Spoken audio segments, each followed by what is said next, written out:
Cindy, I was immediately thinking about a company which is called Toy Boy Warehouse. It's one of our female internet heroes, which we have portrayed with TheNextWomen. It's a dating agency where women can only date younger men and younger men can only date older women. So you can read the interview, and if you're interested, go and date via that site. As Monique said, my latest venture is TheNextWomen.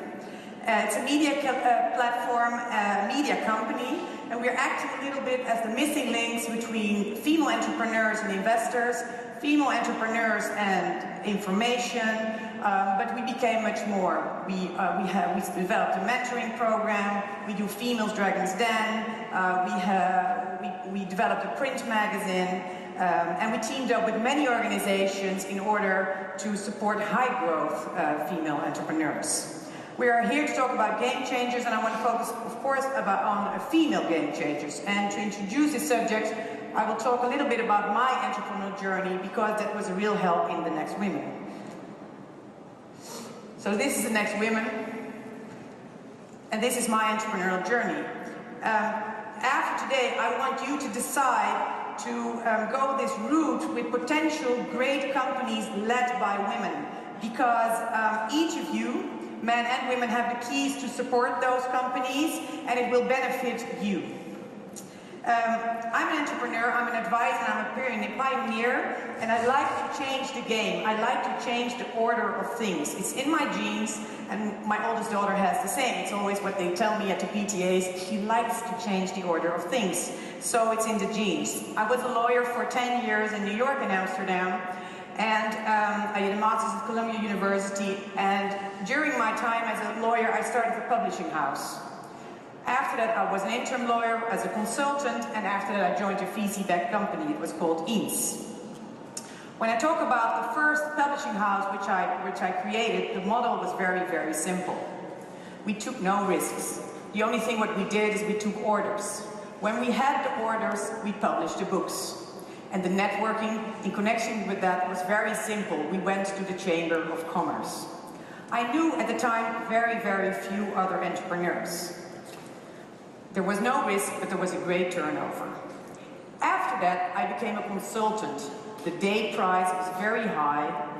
I used my known network in my law and during my studies. The risk was again very limited.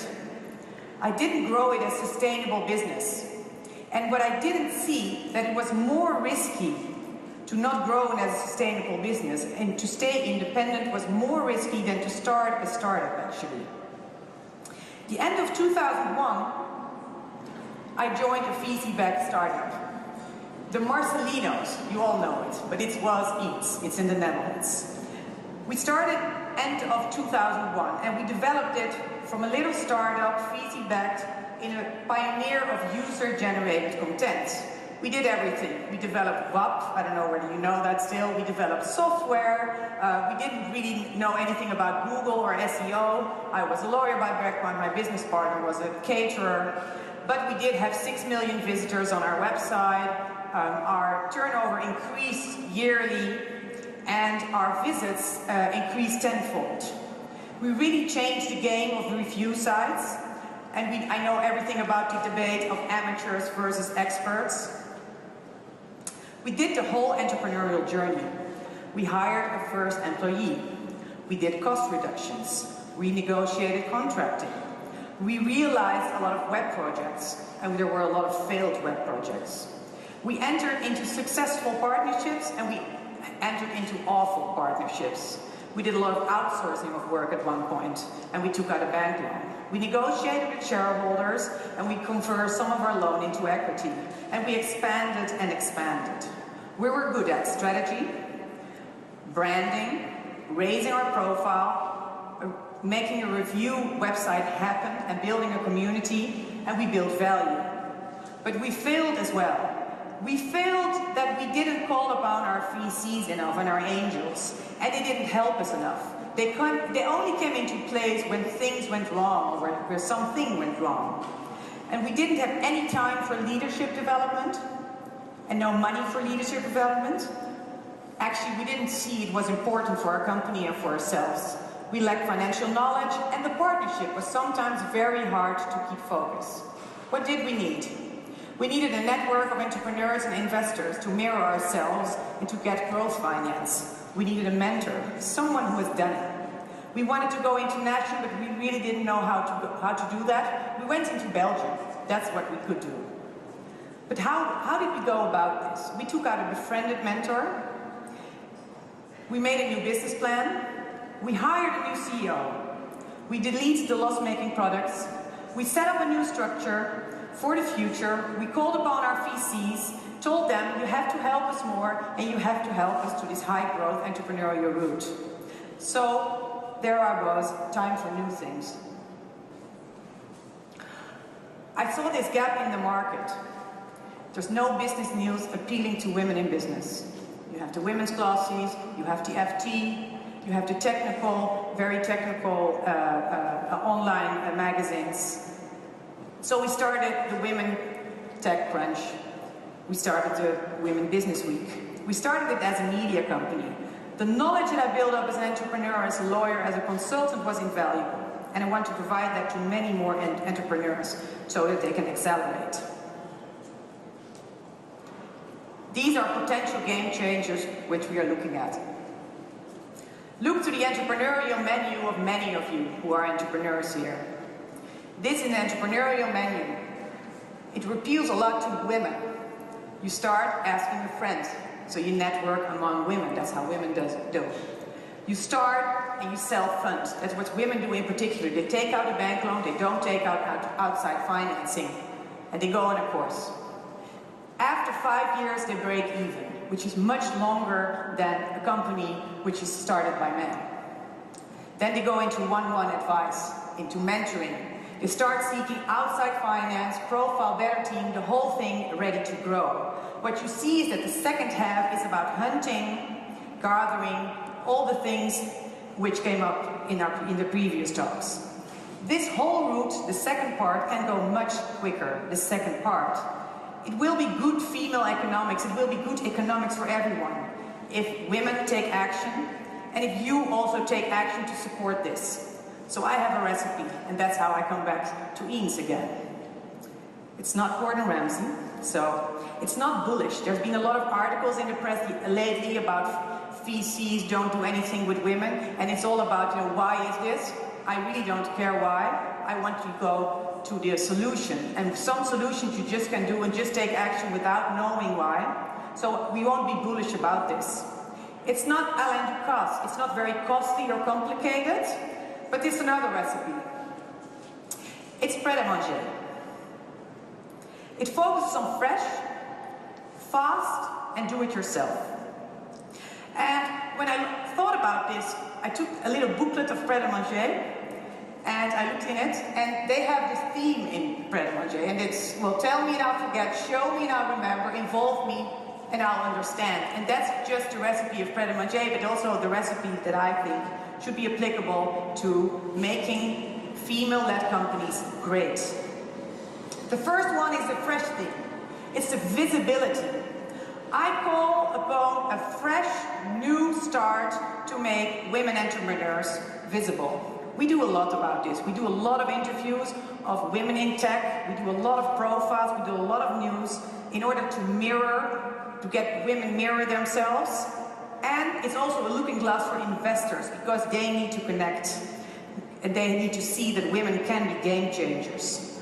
But women, you need to come forward yourself as well. If you are known, then investors know you. And then potential team members know you. So send out press releases, come out of your office, speak at a panel, don't be shy, or think that working itself is enough. Let yourself be known if you play an important role in a high-growth startup. For example, Playfish was just sold. The art director who actually designed that game, that's a woman. No one knows. Second one, advice. These are one of our mentors. So we have Jana Eggers of Spreadsheet. So if you want to be mentored by Jana Eggers, that's possible. Because mentoring means that all these middle ground companies who can be great, and not only the elite companies who go for funding, they will get this valuable advice. So that's the fast thing. Go fast with advice. Don't wait too long. Don't wait after you break even for 5 years. Come forward, people who want to mentor these women. Take on a startup, take someone who is really busy this 5 years, who is breaking even and doesn't know where to go. But I also call upon women to spend on this. And don't be cheap about it, and don't go only to the programs supported by government.